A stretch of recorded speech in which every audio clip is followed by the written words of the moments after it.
রেলগাড়ির কামরায় হঠাৎ দেখা, ভাবিনি সম্ভব হবে কোনো দিন। আগে ওকে বারবার দেখেছি লাল রঙের শাড়িতে ডালিম ফুলের মতো রাঙা।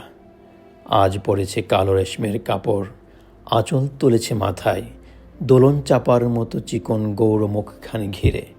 মনে হলো কালো রঙে একটা গভীর দূরত্ব গনিয়ে নিয়েছে নিজের চারদিকে, যে দূরত্ব সর্ষে ক্ষেতের শেষ সীমানায় শালবনের নীলাঞ্জনে। থমকে গেল আমার সমস্ত মনটা।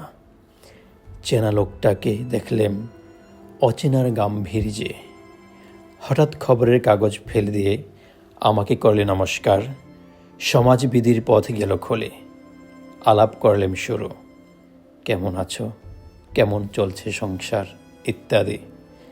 সে রইল জানালার বাইরের দিকে চেয়ে, যেন কাছের দিনের ছোঁয়াচ পার হওয়া চাহনিতে।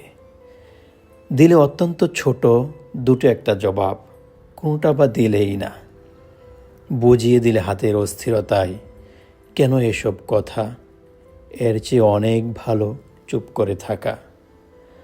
আমি ছিলাম অন্য বেঞ্চিতে ওর সাথীদের সাথে। একসময় আঙুল নেড়ে জানালে কাছে আসতে। মনে হলো কম সাহস নয়। বসলুম ওর এক বেঞ্চিতে। গাড়ির আওয়াজের আড়ালে বললে মৃদু স্বরে, কিছু মনে করো না। সময় কোথা সময় নষ্ট করবার। আমাকে নামতে হবে পরের স্টেশনেই। দৌড়ে যাবে তুমি, দেখা হবে না আর কোনো দিনই। তাই যে প্রশ্নটার জবাব এতকাল থেমে আছে, শুনবো তোমার মুখে, সত্য করে বলবে তো? আমি বললাম, বলবো।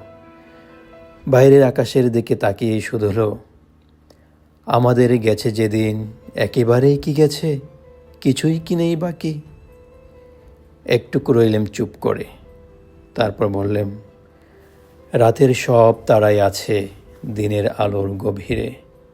খটকা লাগলো, কি জানি বানিয়ে বললাম নাকি। সে বললে, থাক এখন যাব ওই দিকে। সবাই নেমে গেল পরের স্টেশনে। আমি চললেম একা।